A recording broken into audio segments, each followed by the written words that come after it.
எங்களை 84வது மாற்றீடுல வரோம். இந்த நைட்ரோபென்சீன் பென்சீன்ல NO2 ஏற்றம் செய்யப்பட்ட தாக்கி இதுல இருந்து இதை உருவாக்கணும். சரியா? இதுல இருந்து அதை உருவாக்கணும்.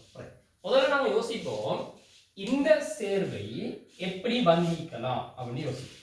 இந்த சேர்வை எப்படி வந்திக்கலாம்னா இப்படி ஒரு ஃபீனோல் இருக்குது, இப்படி ஒரு ஃபீனோல் இருக்குது.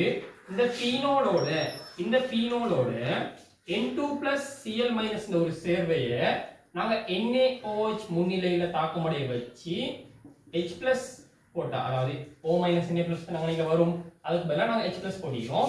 இப்படி போட்டா இந்த விளைவு வரப்போகுது. சரியா? இந்த ஐடியாவை நாம முதல்ல எடுக்கணும். இப்ப இந்த NO2 ஏற்றப்பட்ட பென்சீன்ல இருந்து இந்த ஃபீனோலை தொகுக்கணும்.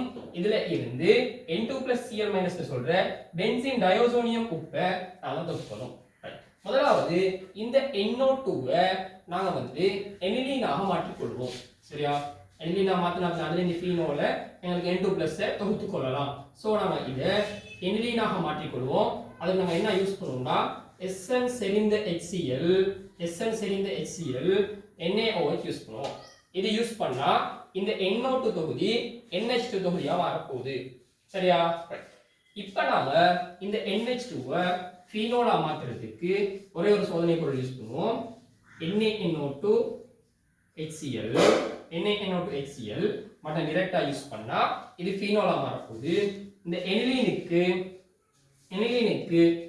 NaNO2 HCl சைபர் தொடக்கம் 5 பாகை யூஸ் பண்ணா இந்த எனிலீனோட NH2 தொகுதி N2+Cl- மாறப்போகுது.